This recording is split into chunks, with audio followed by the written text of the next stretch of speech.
Sveiki, mano vardas Laima. Akinius nešioju jau daugiau nei 15 metų. Pripranti prie visko, bet tai sveria. Nosai gali deformuoti nosį, sako, nors kol kas likti dar ne, nors nežinia kaip čia yra iš tiesų. Ir be abejo, tu priklausai nuo kažko išorinio, kas nėra tavo. Negali matyti savo pačio akimis. Ir daugelis mano draugų jau yra daręsi operacijas būtent šioje klinikoje, akių lazerinės chirurgijos centre. Ir tai geriausi atsiliepimai, pažangi technologija ir daug patirties. Tai be abejo, ko daugiau reikia, kad galėtum patikėti savo brangias akis.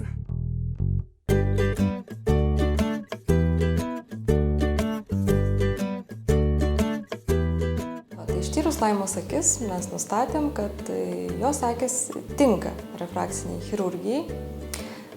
Atlikom eilę tyrimų, išmatavom jos dioptrijos, jos ragenos storį ir ištyrėm akių dugną ir tiesiog visi tyrimai parodė, kad jokių kitų ligų nėra, yra tik trumparegystė. Ką tu, vaikeli, savo sveikas akis pakiši po peiliu?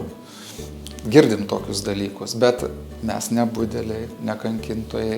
Mes manome, kad optimaliausia padaryti būtent tokią operaciją.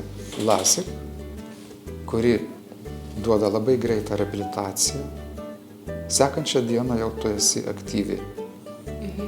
Nereikia verkti kelias dienas, ašaroti ar jausti kokį tai graužimą ar skausmą akyse.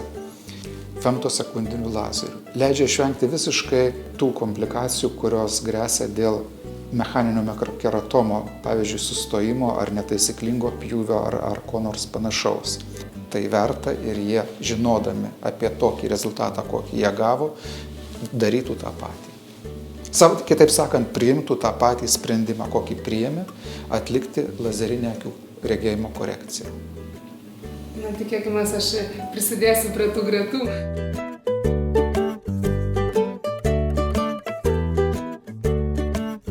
Kad dabar, kaip aš jaučiuosi po operacijos, tai verta. Seselė nuostabi, tiesiog taip nuramina ir rūpinasi kaip mama. Sakau, iki pasimatymo. Buvo malonu. Ačiū jums labai už visą pagalbą.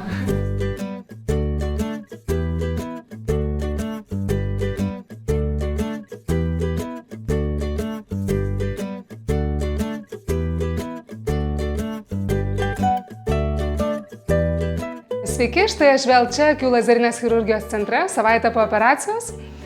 Viskas praėjo puikiai ir jau galiu matyti pasaulį savo akimis. Pirma diena nubudus buvo nuostabi, nes tiesiog nereikia ieškoti nubudus akinių kažkur aplink lovą. Ir dar iki šiol yra kažkoks refleksas, kad noris atrodo kažką judinti ir jau nebėra ką judinti. Taip kad tikrai laisvės pojūtis yra didžiulis ir esu labai patenkinta ir dėkinga. Nieko nėra baisaus ir tikrai verta.